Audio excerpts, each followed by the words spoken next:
Okay team, magandang araw. Ito na yung official briefing natin para sa Philippine Pay. Pag-uusapan natin ngayon kung paano natin ito ipapakilala sa ating mga magiging partners sa Pilipinas, kaya makinig kayong mabuti. Sige, game! Hahatiin natin yung usapan sa 5 malinaw na bahagi para kitang-kita nyo yung buong picture ng strategy natin. So para magsimula, napaka-importante na gets nating lahat kung gaano kalaki ang opportunity at kung gaano rin kalaki yung problema na sinusubukan nating ayusin para sa bansa. $104 billion. Grabe no? Yan yung total value ng perang pumapasok at lumalabas ng Pilipinas kada taon, kasama na dyan ang remittances, turismo at foreign investments. Pero ito yung paradox, yung nakakalokang katotohanan. Sa kabila ng ganyang kalaking pera, hindi to buong-buong napapakinabangan ng Pilipinas. Bakit? Dahil sa 3 malalaking problema. Yung perang nawawala sa fees, yung abala na nagpapabagal sa paggastos dito, at yung kakulangan sa visibility para sa ating mga regulators. At dito papasok yung misyon natin kasi lahat ng ginagawa natin naka-align yan sa gusto mismo ng Bangko Sentral ng Pilipinas. Ang goal nila at goal din natin ay isang digital payments ecosystem na sabi nga nila efficient, inclusive at higit sa lahat safe and secure. So paano natin to gagawin? Well, yan ang nagdadala sa atin sa pinaka-core ng ating philosophy. Ito yung tinatawag nating regulatory first approach. At tandaan nyo to team, ito ang pinakamalakas nating alas kapag kausap na natin yung mga partners. So, ano bang ibig sabihin yan?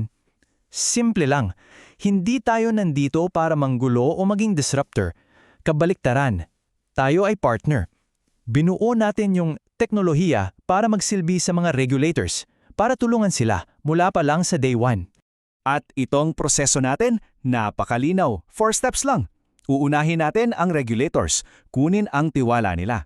Sunod, itatayo natin yung tamang infrastructure. Tapos, hahanap tayo ng matibay na local bank partner. At mula doon, saka pa lang tayo papasok sa merkado. At lahat ng yan, nagko-culminate sa solusyon natin para sa Pilipinas, ang Philippine Pay. Okay, linawin natin to team. Hindi ito isa pang payment app na ida-download ng mga tao. Hindi. Isipin nyo ang Philippine Pay bilang isang super secure na parang digital highway. 'Di ba? Isang tulay na nagkokonekta sa mga bangko sa abroad diretso sa mga local clearing system natin dito tulad ng InstaPay at PesoNet. At dito yung ganda ng operating model natin. Kasi bawat transaksyon nananatili sa loob ng regulated na sistema ng Pilipinas. Anong resultado? Full visibility para sa BSP. Alam nila kung saan nanggagaling at saan pupunta yung pera.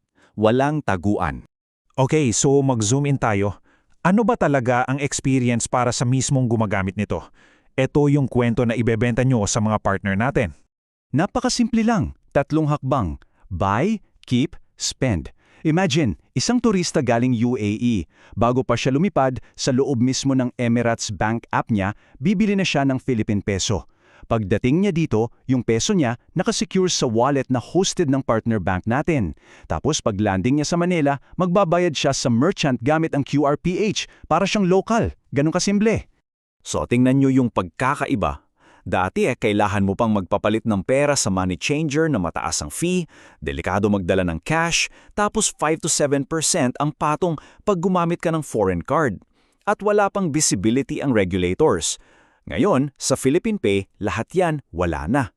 In-app ka, bibili ng peso, secure ang digital wallet mo, at para ka lang local na nagbabayad via QRP.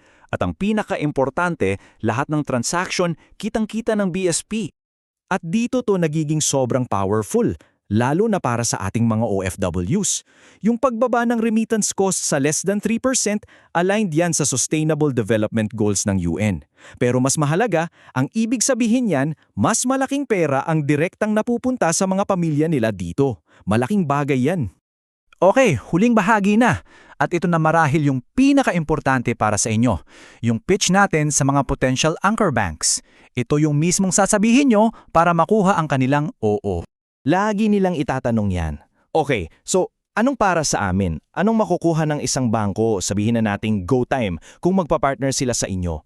Kailangan malinaw at solid ang sagot natin dyan. At ito yung sagot natin. 4 na game-changing na benepisyo. Isa, sila ang magkakaroon ng monopoly sa lahat ng foreign float. Milyon-milyong foreign users maglalagay ng PHP sa kanila. Zero interest yan. Dalawa, kikita sila ng malaki sa FX spread. Tatlo, may B2B fees pa galing sa mga malalaking e-commerce giants. At pang-apat, at ito ang pinakamalupit, makakakuha sila ng milyon-milyong foreign customers nang hindi man lang nagtatayo ng kahit isang branch sa abroad. Ito yung paraan para masakop nila ang isang malaking piraso ng $104 billion na yan. Kaya sa dulo ng presentasyon, yan ang tanong na iiwan natin sa kanila. Isang tanong na dapat magpaisip sa kanila ng malalim. Sinong bangko ang tatayo bilang anchor ng Sovereign Digital Bridge ng Pilipinas? Kasi, linawin natin, hindi lang ito isang simpleng partnership. Ito ay isang pagkakataon para maging pundasyon, maging sentro ng mismong kinabukasan ng financial infrastructure ng buong bansa.